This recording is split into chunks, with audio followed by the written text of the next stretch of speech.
Hai, gue Dimas Adi. Selamat datang di Terserah Podcast. Di Terserah Podcast kita bakal ngebahas apa saja tentang percintaan, kehidupan, tentang hubungan apapun yang ada di kehidupan kita. Selamat mendengarkan.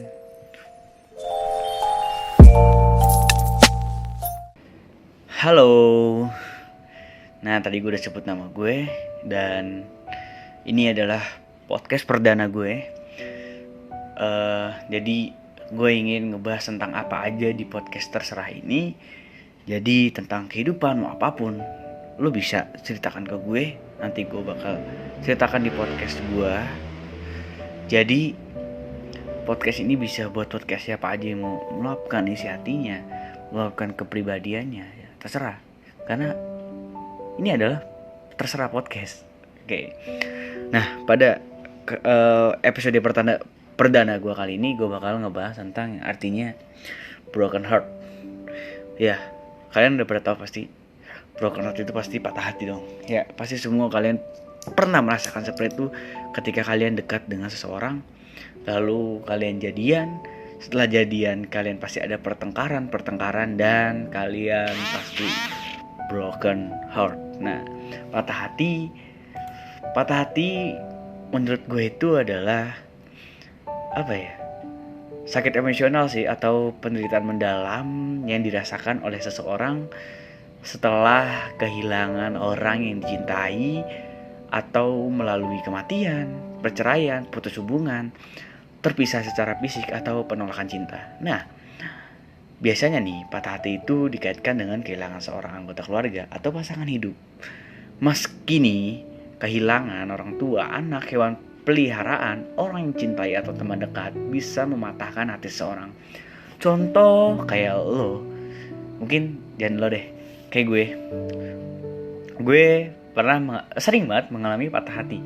Yang paling dahsyatnya ketika gue menjalani sebuah hubungan oleh seorang perempuan. Ketika itu gue menjalankan sebuah hubungan itu sudah hampir lama sekali, 1 tahun gue menjalankan percintaan. Dan gue mengalami ini sudah 2 kali. Yang pertama di hubungan gue yang 2 tahun, dan yang kedua yang di hubungan gue 1 tahun. Gue jatuhnya sih diselingkuhin. Gue gak tahu kenapa. Apa salah gue? Apa yang gue gak pernah ngelakuin apa-apalah. Gue gak, ibaratnya gue gak pernah chatan sih sama cewek ya. Gue pasti pernah lah, tapi gue nggak tahu batas wajar gue punya pasangan seperti itu. Jadi ya gue nggak pernah kesalahan gue, kayak gue nggak gimana gitu, gue jelasin itu kesalahan gue kayak ya paling gue cuma balas WA nya lama gitu, karena kan gue kadang kalau lagi balas WA lama gue ada kegiatan ataupun ada gue lagi nongkrong sama teman-teman gue kayak gitu sih. Nah, gue ceritain yang ketika yang 2 tahun dulu. Yang pertama yang 2 tahun gue itu kayak hubungan itu udah lama banget. Ketika gue baru lulus sekolah SMP, gue baru masuk SMK, kelas 1 SMK, gue ketemu sama temen SMP gue, dan situ gue mulai PDKT terus lama-lama gue memberanikan untuk mengatakan apa isi hati gue, dan akhirnya gue meluapkan itu ketika pada hari raya Idul Adha. Gue mengungkapkan itu dan gue diterima oleh teman gue ini menjadi pacar. Nah, setelah itu kita berjalan seperti biasa. Dia sekolah di swasta di daerah Bekasi, gue sekolah swasta di daerah Jakarta Timur, seperti itu. Nah, jadi seiring berjalannya waktu ini terus setelah lama-lama gue nggak tahu apa gue yang posesif atau gue terlalu posesif atau gimana, karena dulu zaman sekolah gue belum tahu apa arti itu posesif. Jadi gue tuh kayak ngelarang gitu loh. Nah, setelah gue tahu, gue diceritain sama teman gue, mas lu kalau pacaran jangan posesif lah, kesian cewek lo. Oke, gue akhirnya tahu, dan dia ternyata kekekang sama gue, karena gue dulu belum tahu, karena gue takut kehilangan. Itu pertama kalinya gue pacaran, dan ya tau lah kalau orang pertama kali pacaran ya itu jadi takut kehilangan banget gitu. Nah, Akhirnya gue kekangnya gue nggak main kasar, gue cuma ngekang, kamu jangan ini ya, kamu jangan ini gitu. Seumur bujuk gue kalau pacaran gue nggak pernah yang namanya main kasar deh. Sekasar-kasarnya gue cuma bilang kayak ngegas dikit lah kalau orang bilang, karena gue kalau udah kesel banget kayak gitu. Jadi terus berjalannya waktu, gue pernah putus sama dia, putus gara-gara kesalahan gue sendiri, karena gue juga masih SMK kan ya, belum tahu apa-apa. Gue chatan sama temen gue di sekolah dan ketahuan sama dia. Nah terus dia marah, kira-kira berantem hebat, dan akhirnya kita putus. Dan 2 minggu kemudian gue sama dia balikan, kita ngelanjutin dan kita memperbaiki diri masing-masing. Dan kita berantem lagi karena dia tiba-tiba gue ceritain sama temen dia di sekolah bahwa dia jalan sama cowok lain ke mall di daerah Cibubur. Itu bikin gue sakit hati. Ya situ gue langsung putus, dan sebulan gue nggak kontekan. Akhirnya kita bertemu lagi dan balikan lagi. Bodohnya gue di situ, kalau gue mau lagi. Nah kayak gitu. Nah terus akhirnya lebih dahsyatnya lagi ketika gue mau anniversary gue aman-aman aja. Dan ketika sebulan setelah anniversary kedua tahun, gue ada merasa dia itu berubahnya dari perhatian dia, dari cara dia ngeliatin gue tuh beda banget sifatnya dia. Yang tadinya care banget dan tiba-tiba menghilang care-nya itu. Dan gue dikasih tahu sama teman gue, mungkin kalau orang kayak gitu mas, biasa itu ada orang baru. Benar sekali. Gue ngecek HP-nya dong, karena gue sama dia tuh selalu ngecek-ngecekan HP gitu, biar percaya diri lah, saling percaya gitu. Dan password IG-nya dia juga diganti, gue nggak tahu kenapa. Dan habis itu dia ternyata deket sama semuaan, gue gak bisa sebutin namanya. Dan akhirnya dia jadian, dan gue kira putus. Situ benar gue benar-benar tuh gue nggak bisa move on selama 6 bulan. Karena lu bayangin aja, 2 tahun itu waktunya nggak lama bagi gue. Itu pasaran terlama gue 2 tahun. Benar-benar gue situ nggak bisa move on. Gue masih mikirin dia, gue masih kontak-kontakan dia, tapi dia balas singkat. Tapi gue kayak aduh gimana gitu. Nah selanjutnya ketika habis putus dari dia, gue ya udahlah, kita harus buka lembaran baru. Gue nggak boleh yang namanya gue harus nyetak di situ. Ketika kita udah putus, udah kita harus mencari jalan keluarnya gimana, seperti apa, kayak gitu. Terus jangan sampai kita mengharapkan dia lagi.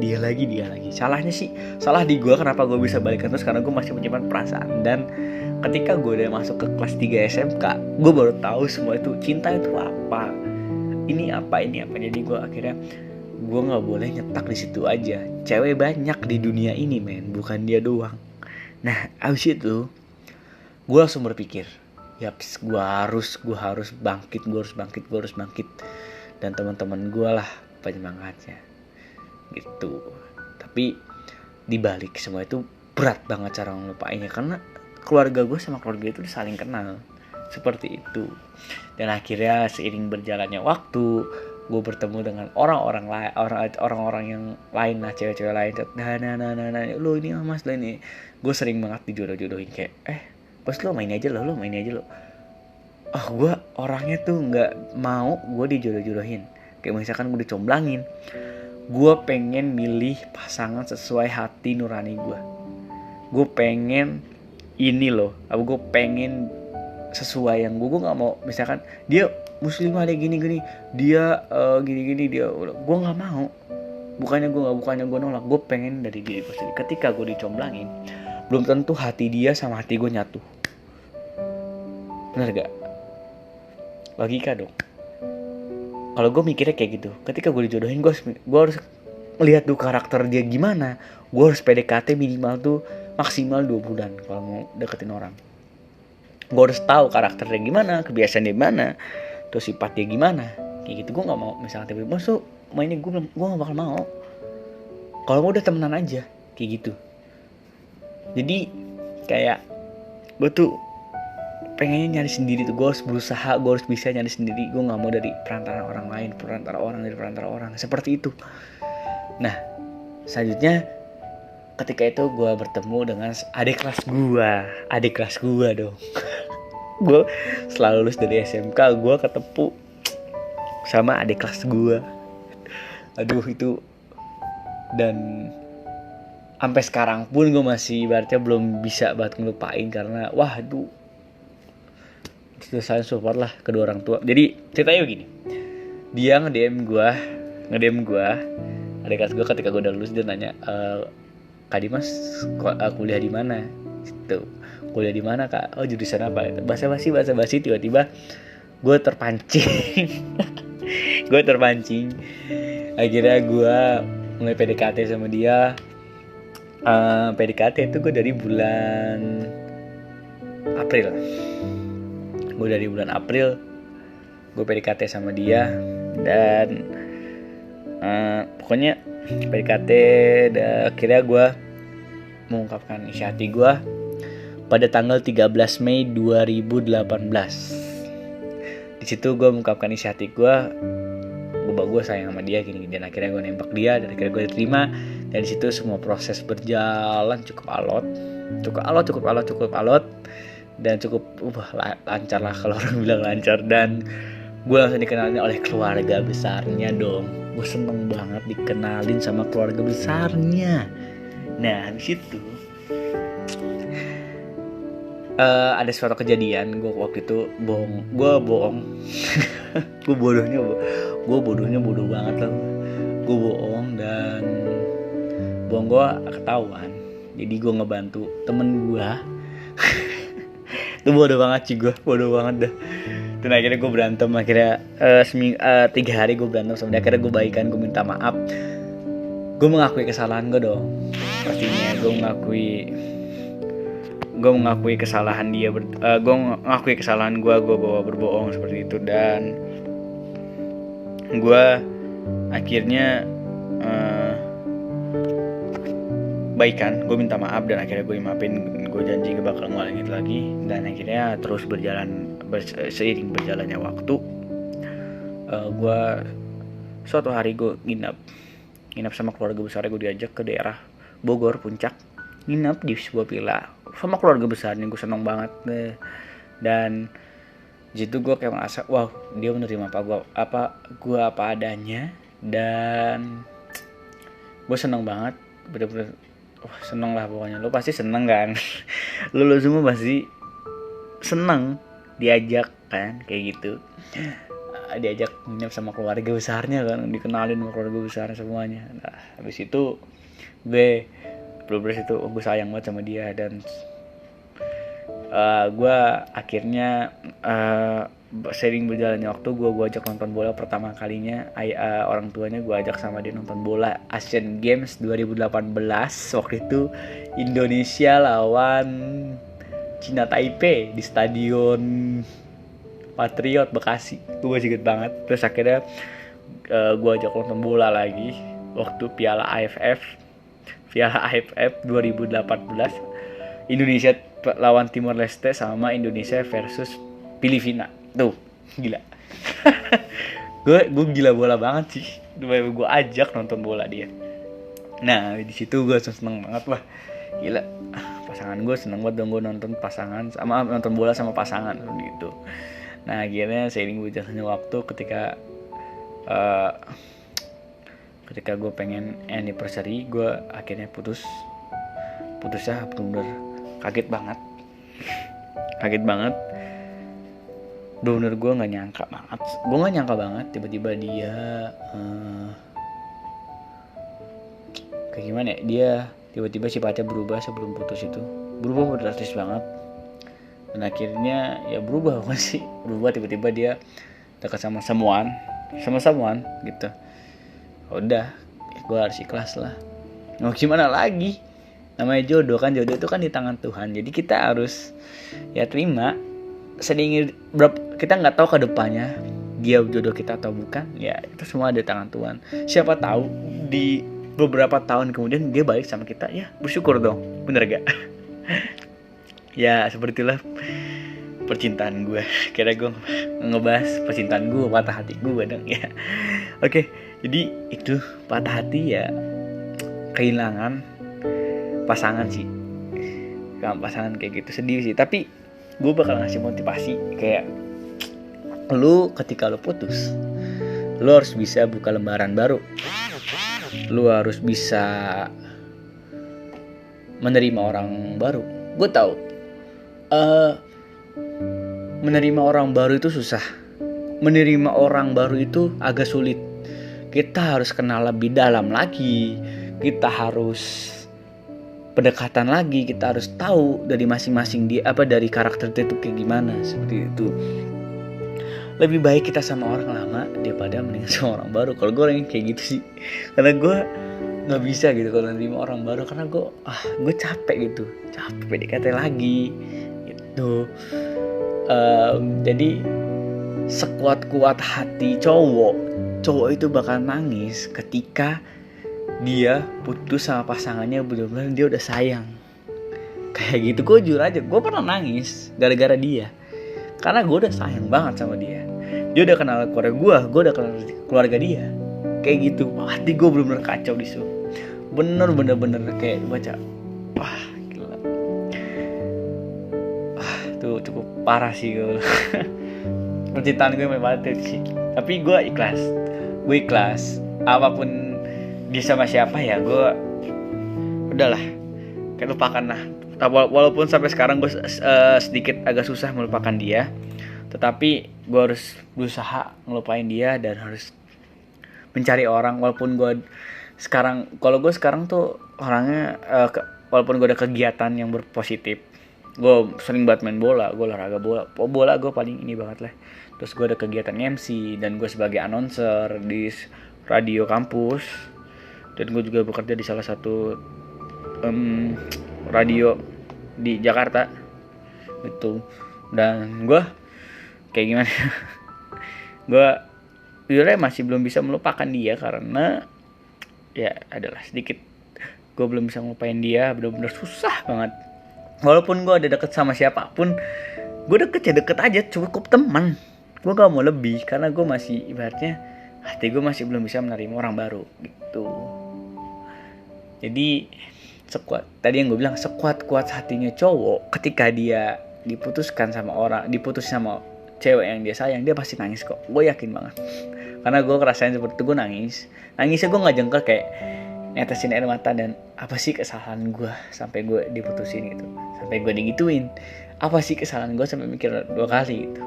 Dan gue bisa bangkit dari teman-teman gue, orang tua gue bilang, mama gue selalu bilang,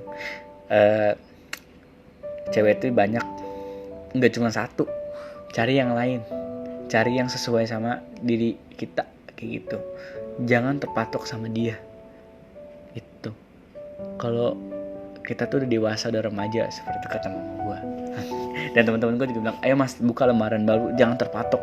Ayo pasti bisa dapet orang baru. Yaps, itu yang bikin gue termotivasi.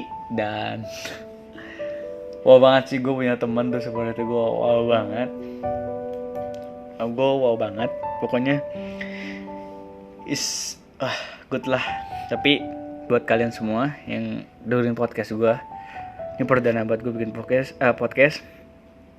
Kalau kalian lagi yang sedang broken heart, jangan terlalu terbawa banget, jangan terlalu ketika lu sedih jangan terlalu dibawa sedih. Ketika lu senang jangan terlalu bawa senang banget juga, kayak gitu. Karena kalau lu terlalu kebawa sedih, lu bakal sedown-downnya. Dan ketika lu lagi senang, jangan terlalu senang banget. Takutnya senang lu itu berlebihan, senang lu itu kelewatan, kayak gitu. Lu lebih baik udah senang aja gitu. Dia muka masang muka ceria gitu. Itu. Jadi lu ketika lu sedang broken heart, lu jangan dalam-dalamnya banget. Udah kalau berat udah kita jalanin aja. Seiring berjalannya waktu, kita pasti bakal bisa ngelewatin itu. Gitu. Jadi lu ya percayalah, lu pasti bisa. lo pasti bisa ngelakuin semua yang lo lakuin untuk jangan sampai broken heart banget. Kita nggak galau kok, kita galau itu ya udah sekelibatan aja gitu, dan lo harus percaya pada diri lo dan lo bisa ngelewatin namanya broken heart kayak gitu. Ya itulah curhatan gue, isi hati gue yang pernah gue rasain tentang broken heart ini. Tadi gue jelasin sedikit tentang broken heart. Jadi bagi kalian cewek-cewek juga yang lagi broken heart, jangan terlalu broken heart banget. Dan bagi cowok-cowok yang lagi broken heart, jangan diri banget. Lo harus cari kegiatan biar supaya lo bisa melupakan pasangan lo. Jangan sampai lo bener-bener terpuruk banget karena broken heart. Lo murung banget di kamar terus, jangan sampai. Jadi ya udah jalanin aja gitu. Kayak gue, lo jalanin aja lah. Apapun yang terjadi udah jalanin gitu. Jadi dunia ini luas loh buat lo bisa ngejalaninnya kayak gitu. Jadi buat kalian yang broken heart, tetap semangat. Apapun yang terjadi tetap dijalankan. Apapun yang kita dapatkan ya bersyukur aja. Ketika lo dapet yang baru, lo harus sayangi dia, lindungi dia. Jangan sampai lo terulang sama pasangan yang lo yang dulu. Lo harus belajar dari yang sebelumnya lagi untuk dapet yang lebih lebih mantap lah pokoknya gitu. Jadi ya seperti itulah, pokoknya jangan terlalu terpuruk banget gitu, kayak gitu sih. Dan itu podcast perdana gue. Terima kasih dan dengerin terus Terserah Podcast. Mohon maaf kalau ada salah kata. Goodbye.